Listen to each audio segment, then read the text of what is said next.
जय श्री कृष्णा। राधे राधे। आज हम सुनेंगे जेठ मास कथा की चौथे अध्याय की कथा। बोलिए कृष्ण भगवान की जय हो, विष्णु भगवान की जय हो। आगे की कथा सुनाते हुए ऋषिवर जमिनी जी कहते हैं कि समुद्र स्नान के बाद अपने आप को कृतार्थ मानकर मनुष्य अश्वमेघ यज्ञ के अंग से उत्पन्न हुए इंद्रधुन सरोवर के पास जाएं और उसी के तट पर नरसिंह का स्वरूप धारण करने वाले भगवान श्री हरि निवास करते हैं।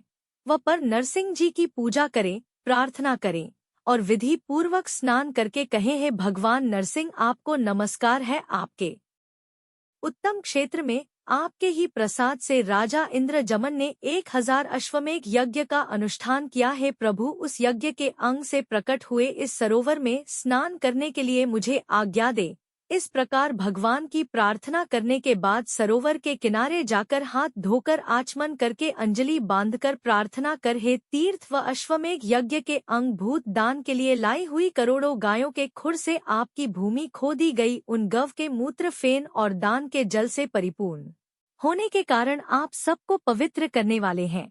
मैं आपके सर्व तीर्थ में पवित्र जल में स्नान करने के लिए आया हूँ। आप स्नान करने से मेरे सब पापों को छुड़ा दीजिए। उसके बाद स्नान करें, जल के भीतर डुबकी लगाकर 3 बार मंत्र का जाप करें और उसके के बाद पुनः तीर्थ की प्रार्थना करें। हे अश्वमेघ यज्ञ के अंग से उत्पन्न हुए सर्व पाप नाशक तीर्थ, तुम में स्नान करने से मेरे सभी पाप नष्ट हो जाएं।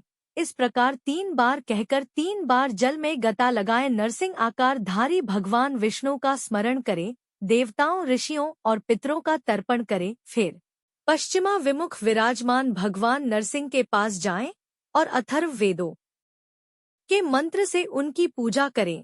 वह अथर्व वेदों उक्त मंत्रराज पूर्व काल में नारद जी के द्वारा प्रतिष्ठित हुआ था। उसके बाद राजा इंद्रजमन ने दीर्घ काल तक उस मंत्र की उपासना की। नरसिंह आकार भगवान की उपासना के लिए उसके समान दूसरा कोई भी मंत्र नहीं है। उस मंत्र के उच्चारण मात्र से भगवान नरसिंह प्रसन्न हो जाते हैं।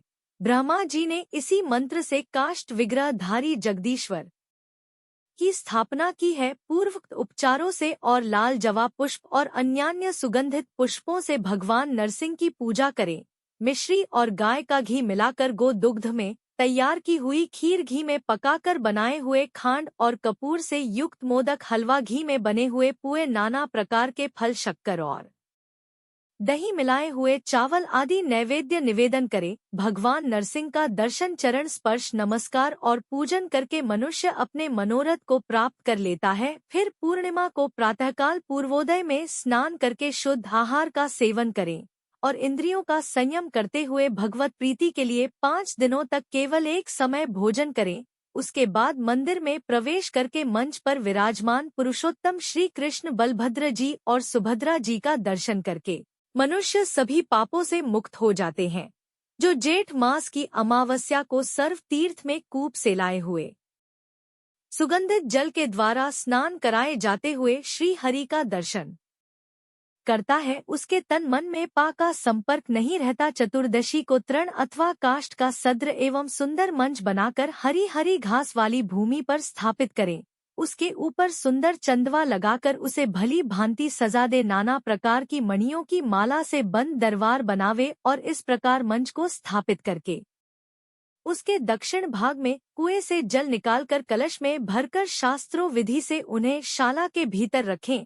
फिर उन कलश में पावमानी ऋचा के द्वारा श्वास जल भरे। यह कर्म चतुर्दशी की आधी रात में करने योग्य बताया गया है। उसके बाद धीरे धीरे भगवान बलभद्र और श्री कृष्ण जी को राजा से सम्मानित ब्राह्मण, क्षत्रिय और वैश्य ले जाएं।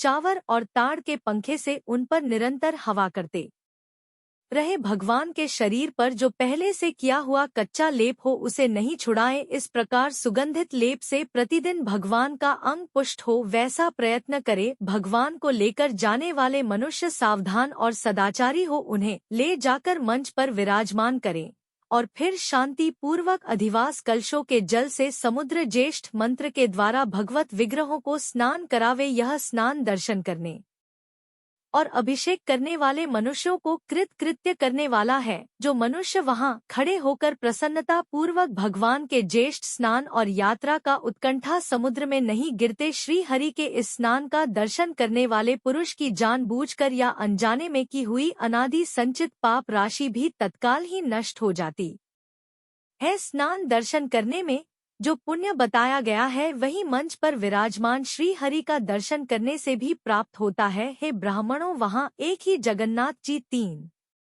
विग्रहों में स्थित है। उनमें से एक एक का भी स्थान दर्शन, भोग और मोक्ष प्रदान करने वाला है। जो भगवान के स्नान के समय जय राम पत्र, जय सुभद्र, जय श्री कृष्ण, जय जगन्नाथ इस प्रकार प्रसन्नता से उच्चारण करता है वह मोक्ष को प्राप्त करता है। जयमिनी जी कहते हैं, उसके बाद श्रद्धा से युक्त प्रस्तुत किए हुए उपचारों के द्वारा बलभद्र जी, श्री कृष्ण जी और सुभद्रा जी का पूजन करें। उसके बाद जैसे पहले से मंदिर से ले जाते समय उत्सव किया गया था उसी प्रकार महान उत्सव करके उन सब भगवत स्वरूपों को पुनः दक्षिणा विमुख ले जाएं। उस समय जो मनुष्य दक्षिणा विमुख ले जाते हुए श्री कृष्ण, बलभद्र और सुभद्रा जी का दर्शन करता है वह स्नान दर्शन जनित समस्त पुण्य फल को प्राप्त करता है। मंदिर के समीप पहुंचने पर बलभद्र जी और सुभद्रा जी के साथ जगन्नाथ जी की आरती उतार कर मंदिर के भीतर प्रवेश करावे और फिर किसी प्रकार उन्हें ना देखें। ज्येष्ठ मास के शुक्ल पक्ष में जो पूर्णिमा आती है उसमें ज्येष्ठा नक्षत्र के एक ही अंश में चंद्रमा और बृहस्पति का ही दिन हो और शुभ योग भी हो तो वह ज्येष्ठ पूर्णिमा कहलाती है, जो सब पापों का नाश करने वाली है। महाज्येष्ठ पूर्णिमा महापुण्यम और भगवान की प्रीति को बढ़ाने वाली है। उसमें करुणा सिंधु देवेश्वर जगन्नाथ जी का पूजन और उनके स्नान का दर्शन करके मनुष्य पाप राशि से मुक्त हो जाते हैं। वैशाख के शुक्ल पक्ष में जो पापनाशिनी तीज आती है उसमें रोहिणी नक्षत्र का योग होने पर राजा पवित्र भाव से संकल्प पूर्वक एक आचार्य का वर्ण करें। फिर जिन्होंने काष्ठ कर्म देखा है और जाना हो ऐसे 1 या 3 बढ़ियों से पूर्व उक्त प्रकार से श्री कृष्ण, बलभद्र और सुभद्रा जी के लिए 3 रथ तैयार कराएं जिसमें बैठने के लिए सुंदर आसन हो जो सुंदर कलापूर्ण ढंग से बनाए गए हो। रथों का निर्माण हो जाने पर राजा शास्त्रोक्त विधि के मंत्र के द्वारा उनकी प्रतिष्ठा करे। मार्ग का भली भांति संस्कार करावे। मार्ग के दोनों ओर फूलों के गुच्छे, मानली सुंदर वस्त्र, चंवर और फूलों के द्वा मंडल बनावे। देखने पर ऐसा मालूम हो कि वहां पर सुंदर फूलों से सुशोभित वन पंक्ति शोभा पा रही है। रास्ते की भूमि को बराबर कर दे, वहां पर कीचड़ नहीं रहने चाहिए जिससे भगवान का रथ सुख से चल सके। पग पग पर रास्ते के दोनों ओर पार सर्व में दिशाओं को सुगंधित करने वाले धूप पात्र रखे जाएं। चंदन के जल का छिड़काव किया जाए। नगाड़ा और धक्का आदि बाजे बजाए जाए। सोने चांदी के ध्वज जिनके बीच में चित्रकारी की गई हो लगाए जाए और उन पर पताका फहरा जाए। भूमि पर बहुत सी वजंतो मालाएं, बिछ हो, अनेकों कसे कसाए हाथी घोड़े प्रस्तुत किए जाए जिनका भली भांति से श्रृंगार किया गया हो। इस प्रकार सामग्री एकत्रित हो जाने पर उत्तम भक्ति से युक्त राजा महान उत्सव करे।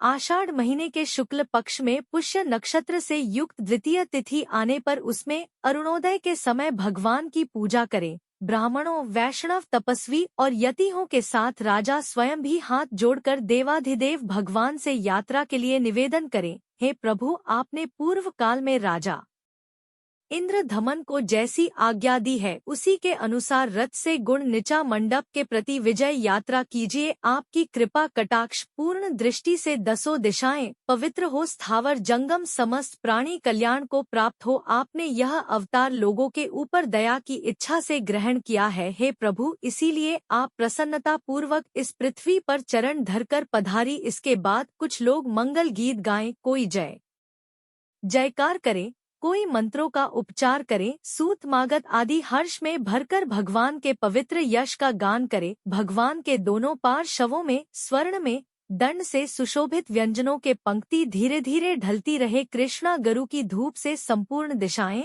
और वहां का आकाश सुवासित रहे। झांझ, करताल, वेण, वीणा, माधुरी का आदि बहुत से वाद्य यंत्र गोविंद की इस विजय यात्रा के समय मधुर स्वर से बजते रहे। इस प्रकार उत्सव आरंभ होने पर बलभद्र जी, श्री कृष्ण जी और सुभद्रा जी को ब्राह्मण, क्षत्रिय और वैश्य सभी भक्तजन धीरे धीरे पैर रखते हुए ले जाएं, बीच बीच में रोईदार बिछोर पर उन्हें विश्राम कराएं और इस प्रकार उन सबको रथ में ले जाएं। फिर उस उत्तम रथ को घुमाकर बलभद्र जी, श्री कृष्ण जी और सुभद्रा जी को सुंदर चंदोवा युक्त मंडप में सुशोभित रथ में विराजमान करें। उन सबको रोईदार ग पर बैठाकर भक्ति पूर्वक भांति भांति के वस्त्र, आभूषण और मालाओं से विभूषित करें। नाना प्रकार के उपचारों से उनकी पूजा करें। उस समय रथ पर विराजमान होकर यात्रा करते हुए श्री जगन्नाथ जी का जो लोग भक्ति पूर्वक दर्शन करते हैं, उनका भगवान के धाम में निवास होता है। भगवान श्री हरि के उस उत्सव का महात्म्य मैं क्या बताऊं, जिनके नाम का संकीर्तन करने मात्र से 100 जन्मों के पाप नष्ट हो जाते हैं। रथ में स्थित होकर महावेद की ओर जाते हुए उन पुरुषोत्तम श्री कृष्ण, बलभद्र जी और सुभद्रा जी का दर्शन करके मनुष्य अपने करोड़ों जन्मों के पापों का नाश कर लेता है। रथ यात्रा के दौरान मेघों के द्वारा जल की वर्षा के संयोग से रथ का मार्ग जब कीचड़ युक्त हो जाता है, उस समय भी वह श्री कृष्ण की दिव्य दृष्टि पड़ने से समस्त पापों का नाश करने वाला होता है। उस पंकल रथ मार्ग में जो उत्तम वैष्णव भगवान को साष्टांग प्रणाम करते हैं, वे अनादिकाल से अपने ऊपर चने हुए पापपन को तत्काल ही त्याग देते हैं और मुक्त हो जाते हैं। जो भगवान वासुदेव के आगे जय शब्द का उच्चारण करते हुए स्तुति करते हैं, वे भांति भांति के पापों पर निसंदेह विजय पा लेते हैं। जो वहां नृत्य करते हैं, गाना गाते हैं, गीत गाते हैं, वे वैष्णव के संसर्ग से मोक्ष को प्राप्त करते हैं।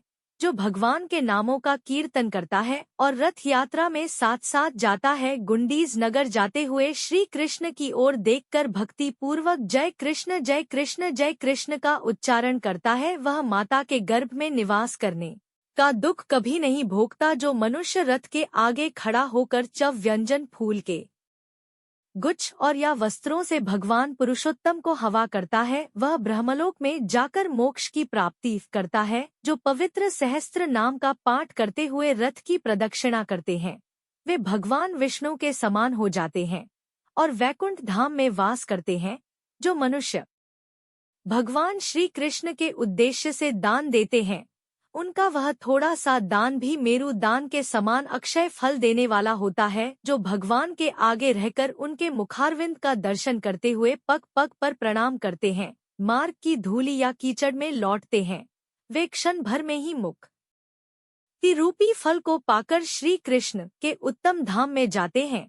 इस प्रकार बलभद्र जी और सुभद्रा जी के साथ भगवान श्री कृष्ण उत्तम रथ पर विराजमान होकर चारों दिशाओं को प्रकाशित करते हुए अपने अंगों का स्पर्श करके बहने वाली वायु के समान समस्त देहदल्ली भर दिया था। भगवान ने कहा था, मैं तुम्हारे तीर्थ के किनारे प्रतिवर्ष निवास करूंगा, वहां मेरे स्थित होने पर सभी तीर्थ उसमें निवास करेंगे। उस तीर्थ में विधि पूर्वक स्नान करके जो लोग 7 दिनों तक गुंडीछा मंडप में विराजमान मीरा, बलराम जी का और सुभद्रा जी का दर्शन करेंगे, पूजन करेंगे, वे मेरा साईजन प्राप्त कर लेंगे। आथा परम पवित्र सर्व पाप नाशक, अकेले ही सब तीर्थों का फल देने वाले और श्री विष्णु की प्रसन्नता को बढ़ाने वाले उस शुभ तीर्थ में स्नान करके पितरों और देवताओं का विधि पूर्वक तर्पण करने के बाद जो भगवान नरसिंह का दर्शन, पूजन और उन्हें नमस्कार करता है और पुनः महावेद के समीप जाकर भक्ति पूर्वक भगवान का पूजन और वंदन करता है, वह पुरुष हो या स्त्री हो, उसे भगवान विष्णु की साइज मुक्ति प्राप्त हो जाती है। मघ नक्षत्र पितरों का नक्षत्र है, अतः वह पितरों को अधिक प्रीति देने वाला है। उस नक्षत्र में पुत्रों के द्वारा दिया हुआ दान पितरों को विशेष रूप से तृप्त करता है। उस तरफ तीर्थ में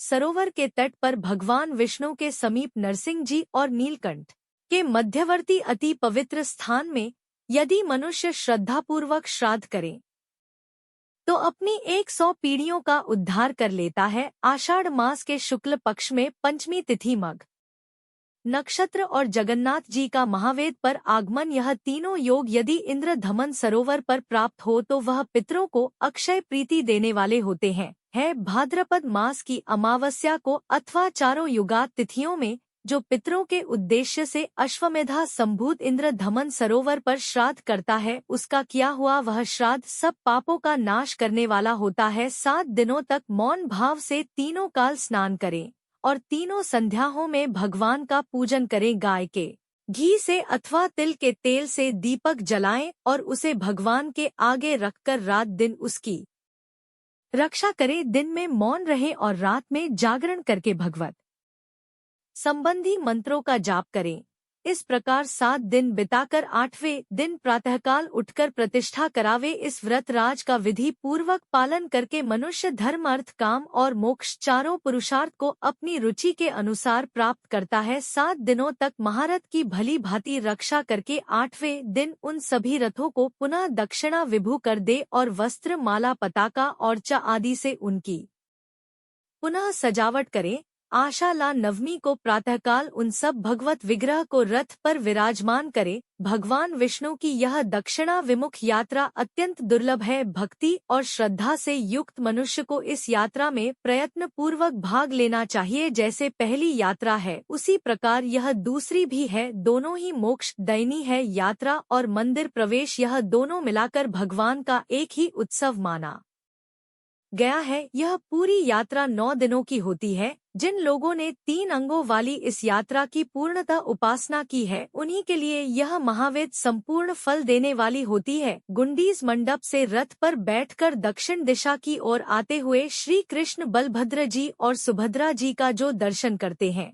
वे मोक्ष के भागी हो जाते हैं, अर्थात भगवान के वैकुंठ धाम में जाते हैं। हे मुनिवर, इस प्रकार मैंने तुमसे महावेद महोत्सव का वर्णन कर दिया, जिसके सुनने मात्र से मनुष्य निर्मल हो जाते हैं, जो प्रतिदिन प्रातःकाल उठकर इस प्रसंग का पाठ करते हैं अथवा सावधान होकर सुनते हैं और भगवत प्रतिमा का चित्र लेकर भी उसे रथ में बैठाकर भक्ति भाव से इस रथ यात्रा को संपन्न करते हैं। वह भी भगवान विष्णु की कृपा से गुंडी महोत्सव के फल को वैकुंठ धाम में जाते हैं। बोलिए श्री जगन्नाथ भगवान की जय हो। बलभद्र भगवान की जय हो। देवी सुभद्रा की जय हो। जय श्री कृष्णा। राधे राधे।